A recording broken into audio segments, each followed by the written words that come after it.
All right, here we go on a hero pack that I actually feel like I'm irrationally excited to talk about in this series. For anybody who's just sort of new, this is my new hero pack reviews. I was going backwards, but in preparation for the 5-year anniversary of Marvel Champions, I elected to move into the core set and cover all those heroes to help to give an idea of what can be done with them, what we're looking at from the beginning of the game, now that we have a little bit of a picture of the end of the game at this point in 2024.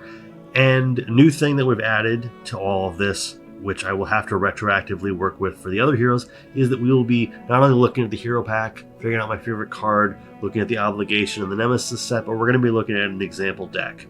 The core set seemed like a really good place to do that because you can take the core set, say, I'm really passionate about this hero, now show me a deck that adds to that.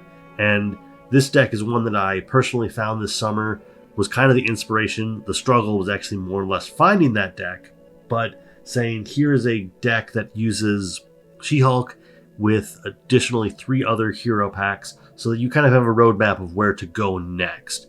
And I think this really encompasses She-Hulk. This was a deck that made me like She-Hulk, and we will get to that in roughly 15 minutes. But either way, let's talk about our hero. Real quick before we get into all the hero pack discussion, I just want to remind everybody that if you enjoy hearing about encounter sets, go listen to Critical Encounters. If you just enjoy card-by-card analysis, go check out The Winning Hand. For think pieces and strategy, we have a great catalog with Get Up and Game. And then for gameplay, we've got Ray Plays Games and Solo Marvel Champion for your gameplay needs. Right off the bat, we've got Jennifer Walters, a 5 recovery alter ego with the Attorney and Gamma traits, and the interrupt ability I Object. When threat would be placed on a scheme, prevent one of that threat. Limit once per round. So this is going to be helpful because she is a hero that wants to go to alter ego. She works well in alter ego for the most part. I would say that she's a hero that's going to make you comfortable being an alter ego.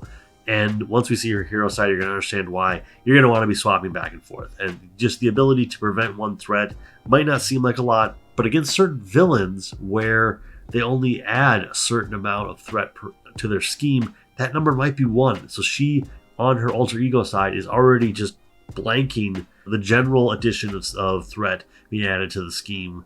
Tack onto that if the villain is scheming, you are being proactive. But why I said that she really wants to be flipping back and forth. Oh, additionally, 6 hand size, 15 health. A lot of health. I think she might have the most health of any hero as at a base. The Hulk probably might be close, and Spider might be close. Editing will prove where I am on that, but she has a lot of health.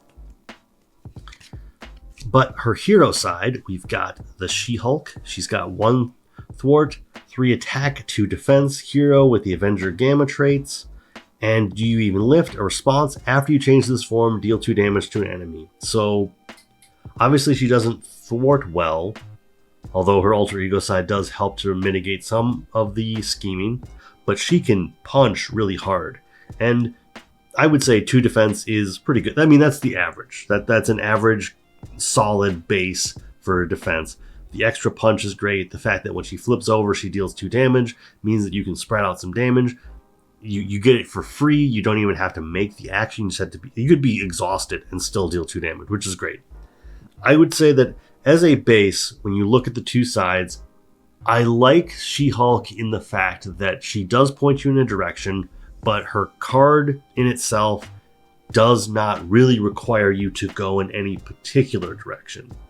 She just kind of is a good body that leans towards attacking a lot with the ability to mitigate some of the threat on the main scheme by swapping back and forth. Not much more else to say.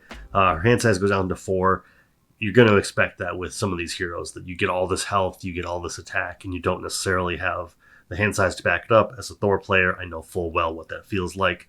And once again, one more reason why you're going to want to flip back to alter ego, get that 6 hand size, mitigate some threat, and maybe recover. She's got a lot of recovery. She is a very well-rounded hero, and I I appreciate her, and I hope that after this, anybody who's on the fence will understand why she might be the hero for you. Let's talk about her identity. Specific ally, Hellcat, Patsy Walker. She is a 2 thwart, 1 attack, 3 health Avenger ally. With the action, return Hellcat to your hand. So she can take some damage and then bounce back to your hand. She can be another resource for you. She can be a nice wild resource for you, or you can just get her to the point where she's got 2 damage on her. You don't need to use her as a blocker, and you just want to buy her back so that you can put her back out. Not the best ally out there, but I would say that in terms of what She-Hulk needs, she is a fine ally. She doesn't need to be taking up any additional damage for She-Hulk. She-Hulk's got plenty of health, so just let her be whatever you need her to be. Then we've got 3 copies of 1-2 Punch. A 1-cost event with the skill trait and response after you make a basic attack using your attack. Ready, She-Hulk. So the nice thing here is this is what's going to allow her to deal a whole bunch of damage. If you have 2 of these in your hand, you can deal 9 damage just with bare bones She-Hulk. And I do like the fact that this is it's customized. It tells you what to do with the card. It's a good core set card. It says, here's what She-Hulk wants to do. When you use the most attractive stat that she has, you get your ready back up. And it does teach you about timing. It isn't something where you can do this and then kind of like play your game and then go, oh, wait, I want to ready her back up. Other heroes had that at about the same cost. So the only thing here is just your tempo, your sequencing of your plays is you need to prioritize. Once I make that basic attack, I need to play 1-2 Punch right away before I forget. But overall, I think it's a really cool card. Then we have Superhero Strength, a 2-cost upgrade, superpower. She-Hulk gets +2 attack and then a forced response. After She-Hulk attacks, discard Superhuman Strength, stun the attacked enemy. So this is really great for the fact that you can bump her up to 5 attack. Obviously, I think the original intention of this card was that you were just going to lose it immediately after making an attack, so you get that 1 really strong attack. Now with the way that the rules work, if you don't have, if the attacked enemy is already stunned and they don't have something that steady. Yes, steady. If they don't have steady, where they need to take on multiple stuns to be officially stunned, they're just a regular run-of-the-mill enemy, this will not go away because you are not changing the state of the game. There's nowhere for the stun counter to go. So this can be a way where if you get into a deck that has easy ways to stun outside of your hero making a basic attack, this means that you can get that 5 basic attack over and over again. At least, I guess you can get it at least more than once, which is already above and beyond what the expectation for this card was. I think that ruling, I don't have my finger on the pulse of the community necessarily on this, but I feel like some people think that, some people see this as an addition, some people see this as kind of like a weird loophole. I think that with a core set hero, if they get a little bit better, and in my mind, this gives you maybe an extra attack. If you go hard into it, maybe it gives you more than that. But if it gives you an extra attack and that core set hero is just a little bit better, I don't think that that's too intrusive. I think that's just kind of giving them a little bit of a catch up on just the designs that they've come up with in the last 4 years that just didn't exist at the time. And that kind of gives the core set heroes a little bit of a bump that they need. And so I'm fine with that.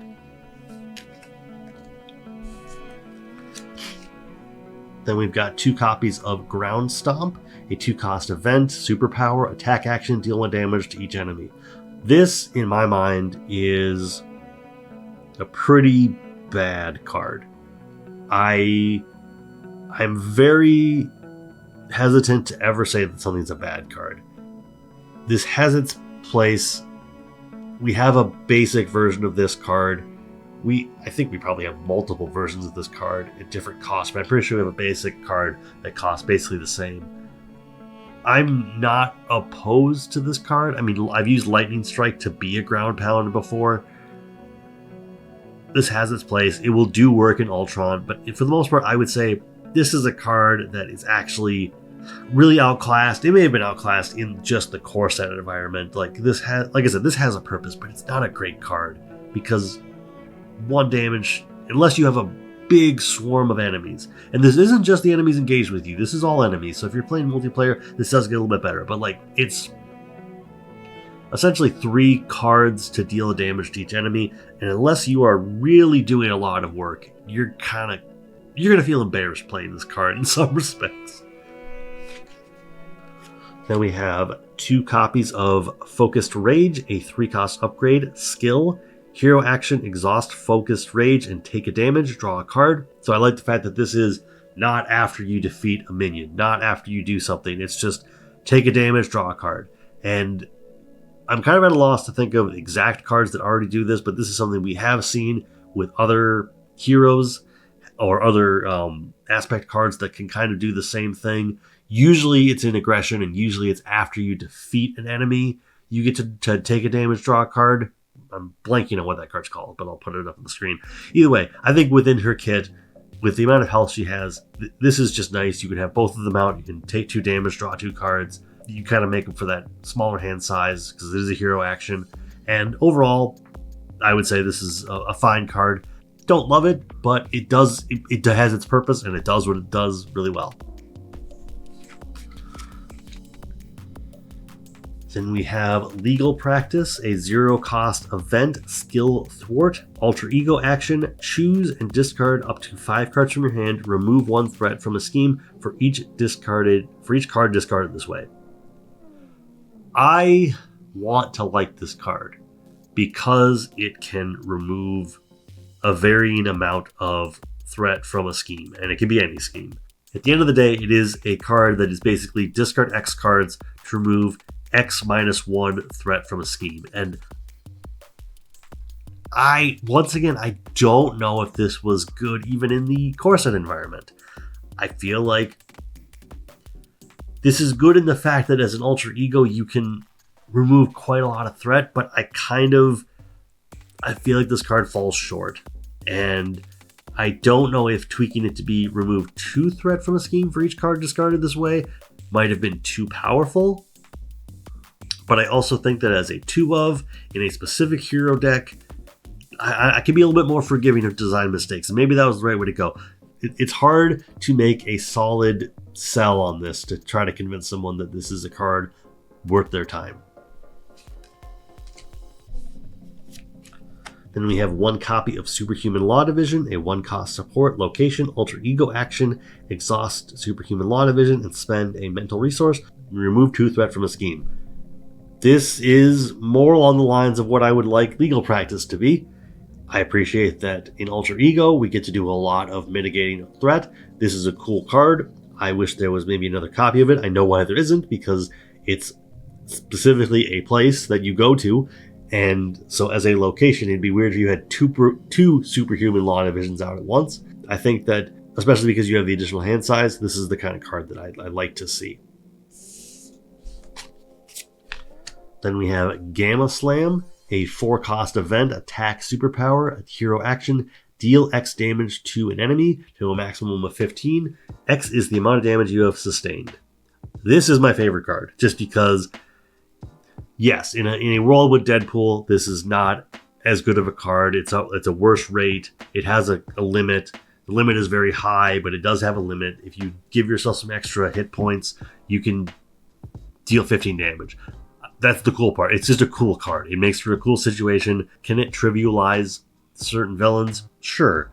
But that's what a cool card does. Is sometimes it is that Hail Mary. It is that, oh my gosh, that was so cool. It tells stories. It makes for good stories, and that's why it's my favorite card in this pack. And last card in the kit is Split Personality, a 3-cost event. Action, change your form. Pure Identity card. Classic core set rule text. Then draw up to your printed hand size. I think the fact that this costs a lot is... I see why they did it. If you're in hero form, you get to use up your entire hand to play this. You flip over, you draw 6 cards, and you still have that free form change for the turn where you can change back to She-Hulk, and you have 6 cards in your hand. the intention, the purpose, the design of this card, I think is spot on.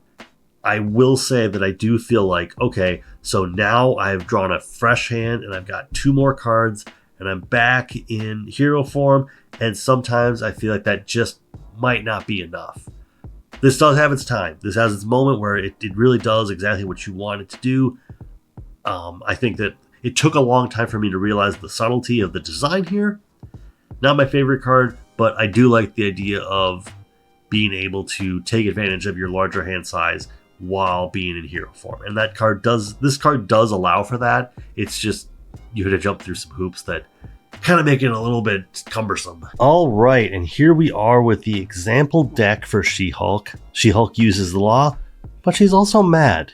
And as you can already see on the screen, I am not only a fan of this deck, I'm a user of this deck. I'm a critiquer of this deck. I found this deck back in July and I gave it a spin, and obviously I gave a little bit of my critique as to what you would do with this deck. But I think that at a base where you are just using the core set, Scarlet Witch, Captain America, and or Star-Lord, Thor, and or Drax, if any of those jump out at you, really simple roadmap of what you can do with 3 other packs, and you're not even doing any of the campaigns. You're just doing hero packs, so you are getting more heroes. If your goal is to get more heroes, this is a deck possibly for you. But it is a deck that impressed me as I was playing with it, because I felt like it really made me understand She-Hulk a little bit better and enjoy her.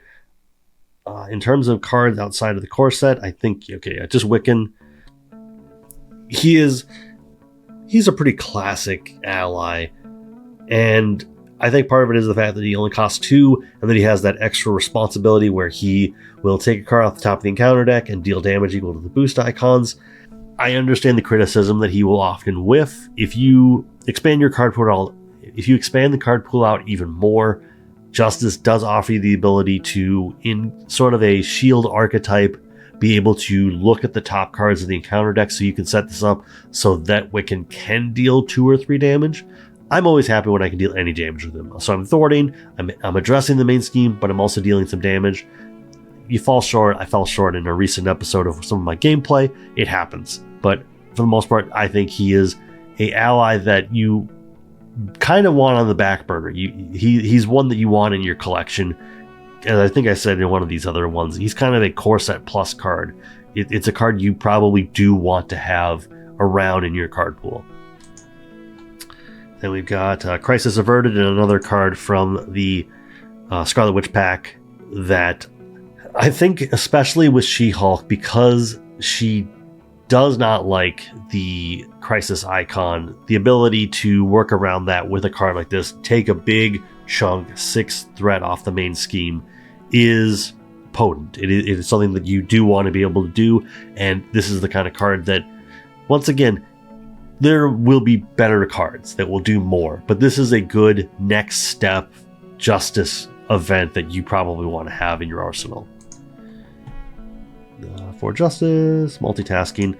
I know this is not the best card. There are some people who swear that this is a card that they will not play because it just doesn't do enough. For me, in a recent episode of my Thor series, Asgard versus the Universe, this in tandem with Clear the Area, which is not in this deck. Clear the Area might be a good alternative, but in that deck, going up against Green Goblin Mutagen formula, those two worked in tandem to really just sort of like keep nickel and diming the main scheme so that it never got out of hand. It helped because this deck is not using one way or another, which I think that comes from the Nebula pack, but it lets you go and look in the encounter deck for a side scheme. So when you're pulling out a bunch of side schemes and you're able to hit both the main scheme and the side scheme that this card does, it can really help to keep pace with everything that's going on with all the side schemes and the main scheme in play. And one copy is not a big ask. Swift Retribution, another Scarlet. I talked about this and we even found it for the Airman deck. Sounds like Scarlet Witch is just the perfect thing for She-Hulk. But this is really nice, especially with She-Hulk, who deals a lot of damage already, but the villain schemes and then you deal 4 damage to the villain. So if the villain scheming is not something you're concerned about, this is a good way to just deliver a lot. This is the kind of damage that in tandem with 3 damage that She-Hulk can already do, you can just finish off a villain phase. Just move on to the next phase and the game immediately. That's the best one you can do. You can pay 1, and it costs 1 with She-Hulk's pretty small hand size. Pay 1, take a scheming, but then just like deal 7 damage out of nowhere. You're not worried about the main scheme. The main scheme is at 1 or 2 of 11, and you're just like, yeah, go ahead, scheme as much as you want, because I'm about to end you. Turn the Tide, another card that I like. This card, it does have its place. You need to have a good thwarter or a way to keep the thwart intact, to really keep it low, so that when you need to, you can let your hero do a basic, or not even a basic, just your hero do a thwart, remove a threat, deal 3 damage to an enemy. This is a good card, but I will say that it definitely has its place. Some heroes that want to be Injustice cannot make good use of this card, but I would even say that to some extent, She-Hulk may not be that one, but if you put in, we've got enough thwarting in this deck that this is going to probably pop off every time. They got the basic resources, Interrogation Room, Corset card, Surveillance Team, Corset card. I would say that if you get the Sinister Motives, the campaign box provides you with a ally that really kind of steps up Surveillance Team. At that point, you probably want more than 1 copy, but in a deck like this that's not taking advantage of Monica Chang, this is 1 is fine. It's going to help to just keep the main scheme in check. And then the enhanced cards, which come from Captain America and Thor. At that point, if you wanted to, like I say here, get Quinn Carrier out of the Black Widow pack, you could substitute Captain America and Thor to just get Black Widow, and then you just have the Quinn Carrier, and that sort of solves a bit of your problem, because admittedly these are not great cards. They provide you with a carryover resource into the next turn. Not the best. I will say that I did also recommend Resourceful at one point. Also, not a great card, but if you are working on a budget, if you are not deeply invested in the game, this is a card that can just be whatever you need it to be if you care about resources. And then last card is Tenacity. Like I said in some of my other deck techs, this is another one of those low-hanging fruits. This is a card that you could see yourself taking it out pretty easily once you have other packs that can fulfill this. Like the Spider pack, SPDR is a good candidate for She-Hulk. You could very easily build a deck that is Corset, Scarlet Witch, and Spider. You could just use those 3 packs, probably build a deck that is the next level of this. And also, like I guess I've already said, Black Widow could be the other 4th pack in this deck, and you'd be set. I think this is a really good deck. I think it is a good starter deck. It leaves you with things that you might want to do in the future. Having played it a couple times, I think I even played against Thanos. It was in a multiplayer deck, or a multiplayer scenario, but I played it against Thanos, I'm pretty sure. And it didn't ever feel like I was saying, oh man, I wish I was doing more. I felt like I was always doing the appropriate amount. But now we will move back over to the obligation. And now we are back to talk about the obligation, aka legal work. Give to the Jennifer Walters player. You may choose to flip to alter ego, choose to either exhaust Jennifer Walters to remove legal work from the game, or give the main scheme 1 acceleration token, discard this obligation. Wow, I don't know if I've fully processed that second option. That's one heck of a thing.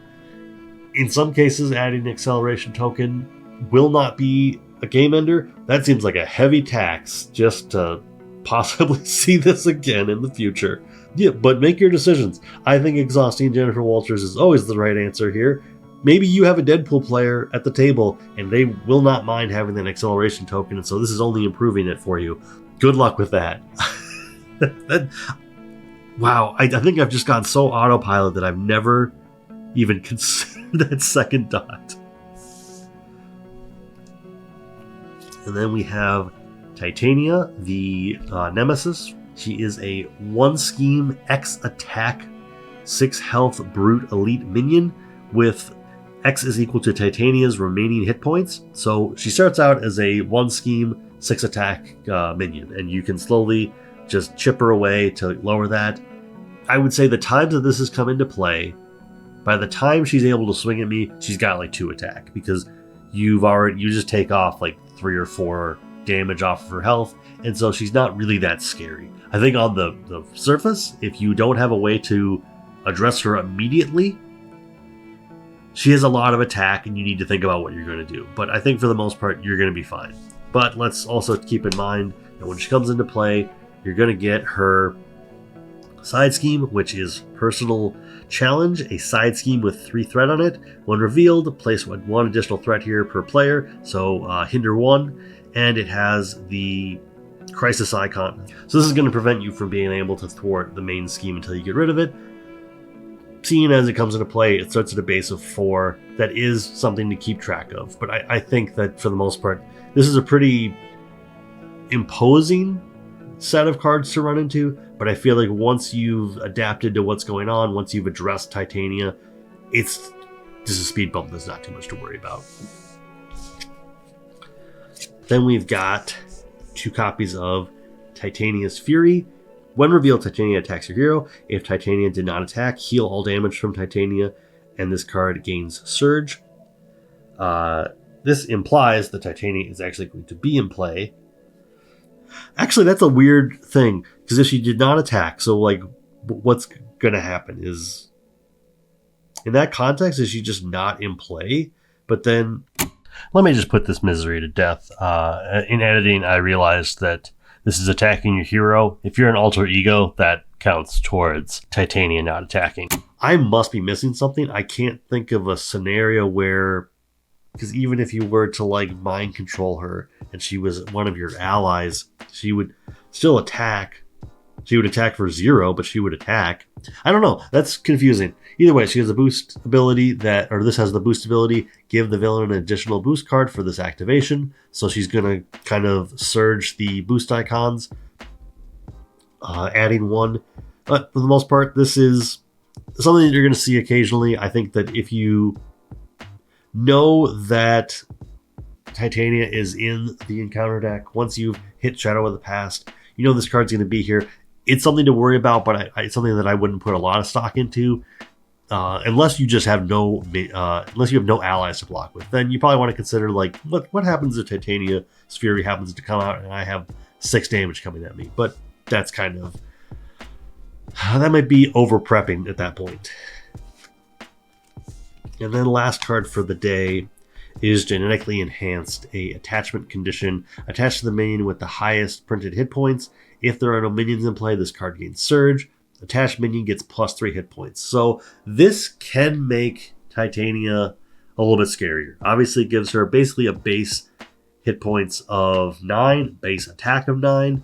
If you've already dealt her some damage, this might just reload her back up to 6. This can be scary. It can be scary with any minion that has high enough hit points that might make them a problem. Hopefully you just have the ability to kind of shrug this off and not make a big deal out of it. But overall, yeah, I don't know. I'm not too concerned about this card. And there we have it, She-Hulk. I think what makes her really interesting is that she is a attack-heavy character that can really make use of the justice aspect in a way that we've seen better iterations of really good at being an alter ego. You want to switch to alter ego since. I think in the core set we needed a hero like this, and I'm happy that they were able to use the kind of dual life of Jennifer Walters and She-Hulk to be that. She walked so that Black Widow and Gambit could sprint. I like this hero. I think this is a good one to just kind of mix it up occasionally. And, you know, if you kind of have been putting off playing with She-Hulk, if you haven't looked at She-Hulk recently, maybe this inspires you and you want to just really ask yourself, do you even lift? Because she will deal some damage. But until next time, when we talk about Spider-Man, thank you for making it all the way to the end. I just would love any subscription I can get. Hopefully this content is valuable and we can continue to move forward. But I will see you next time, and I hope you have a great day.